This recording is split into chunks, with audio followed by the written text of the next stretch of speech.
ठीक है, अब आगे चलते हैं। अब जरा एवरेज स्पीड और एवरेज वेलोसिटी का कंसेप्ट देख लेते हैं, उसमें क्या डिफरेंस होता है।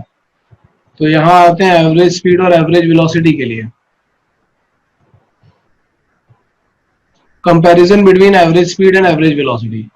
Average speed is scalar, speed तो स्केलर है, तो सिंपल सी बात है। While average velocity is a vector, और दोनों का सेम ही यूनिट होता है और सेम ही डायमेंशन होता है। अब जैसे इसको एक एग्जांपल से समझने की कोशिश करते हैं कि मैंने क्या किया कि ये वाला पाथ लिया, यहां से हम यहां तक आ गए, ए से बी तक आ गए। अगर वो तुमसे पूछेगा एवरेज स्पीड, तो तुम बोलोगे जितना भी लेंथ, सपोज ये एल लेंथ था, तो एवरेज स्पीड अगर तुम निकालोगे तो तुम बोलोगे कि एल बाई टी, जितना भी टाइम लगा। लेकिन अगर हम एवरेज वेलोसिटी की बात करेंगे तो हम बोलेंगे कि ये जो ए बी वैक्टर बना है, ये ए बी वैक्टर, इसको हम आर ए बी से दिखा देते हैं, तो ये r a b vector divided by time. और ये कैसा होगा, ये हमेशा वेक्टर क्वांटिटी होगी। तो एवरेज स्पीड स्केलर है, एवरेज वेलोसिटी वेक्टर है, लेकिन दोनों का यूनिट सब सेम होता है। एवरेज स्पीड हो या एवरेज वेलोसिटी हो, ये हमेशा टाइम पे डिपेंड करेगी। देखो यहां पे भी टाइम पे डिपेंड कर रहा है, यहां पे भी टाइम पे डिपेंड कर रहा है। For a given interval average velocity single valued. Single valued क्यों है, क्योंकि डिस्प्लेसमेंट हमेशा फिक्स होता है। लेकिन एवरेज स्पीड के अलग अलग वैल्यूज हो सकते हैं, क्योंकि वो पाथ डिपेंडेंट होता है। वो अगर इस पाथ से आ रहा है तो कुछ और है, अगर वो इस पाथ से जा रहा होगा तो एवरेज स्पीड कुछ और हो जाएगा। ये सपोज L1 का लेंथ था, ये L2 का लेंथ था, तो एवरेज स्पीड अलग अलग हो सकते हैं, लेकिन एवरेज वेलोसिटी हमेशा सेम रहेगा, क्योंकि डिस्प्लेसमेंट हमेशा फिक्स रहता है। If after motion body comes back to its initial position, in that case average velocity zero हो जाता है, जैसा मैंने तुम्हें ऊपर भी बताया था। ठीक है लेकिन एवरेज डिस्टेंस कभी भी जीरो नहीं हो सकता, सॉरी एवरेज स्पीड कभी भी जीरो नहीं हो सकती।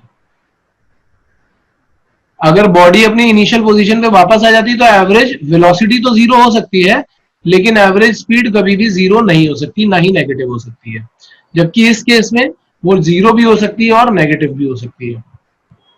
यहां तक समझने में कोई डाउट है? No sir. ठीक है, तो अब इसके बाद आते हैं हम लोग नेक्स्ट कंसेप्ट पे, that is the concept of acceleration.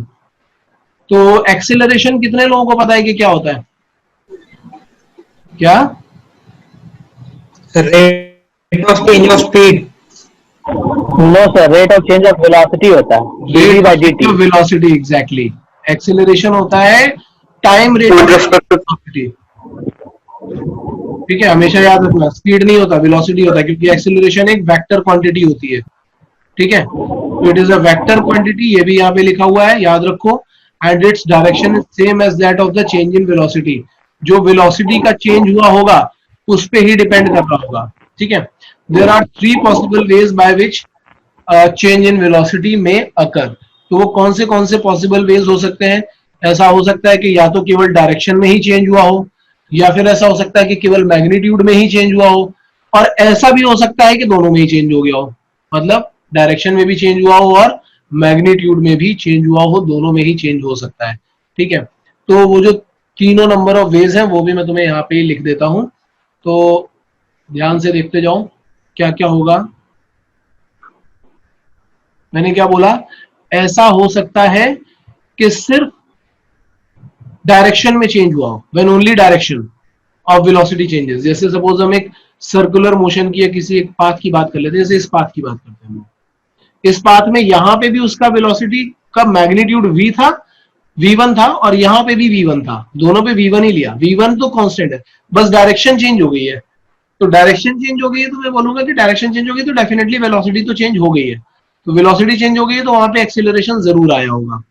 दूसरे केस में क्या बोल रहा हूं कि when only magnitude of velocity changes.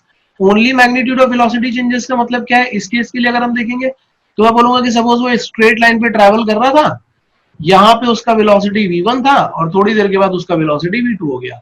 Direction तो सेम है लेकिन मैग्नीट्यूड बदल गया, तो यहां पे भी एक्सीलरेशन का कंसेप्ट आएगा। ठीक है, जैसे मोशन अंडर ग्रेविटी में आता है कि कोई पार्टिकल हमने हवा में थ्रो किया, ऊपर गया, फिर नीचे आया।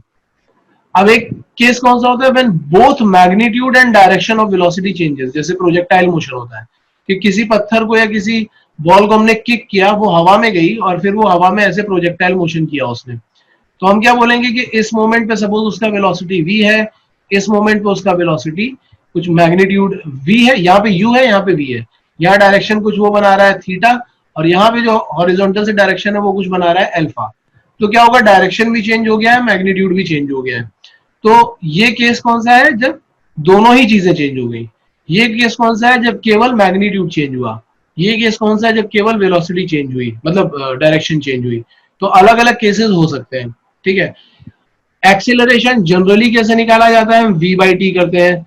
v बाई टी करते हो, अगर तुम v का डायमेंशन देखोगे तो वो क्या आता है, एल टी माइनस वन आता है, और डिवाइडेड बाई टी करोगे तो जब इसको लेकर के जाओगे तो ये M L T M zero हो जाएगा, एल टी माइनस टू हो जाएगा। तो ये हमारा एक्सीलरेशन हो गया। एक्सीलरेशन में भी इंस्टेंटेनियस एक्सीलरेशन होता है या एवरेज एक्सीलरेशन होता है, सब चीजें होती हैं। तो वो हम लोग नेक्स्ट लेक्चर में देखेंगे। आज के लेक्चर के लिए इतना काफी है यार, आगे आने वाले लेक्चर में हम बाकी की चीजें देखेंगे। जितना भी मैंने पढ़ाया है इसको जरा ढंग से रिवाइज कर लेना, और मैं बार बार बोल रहा हूँ यार, ये स्पॉन्सरशिप के लिए भी बहुत इंपॉर्टेंट है, एज वेल एज IMUCT के लिए भी बहुत इंपॉर्टेंट है।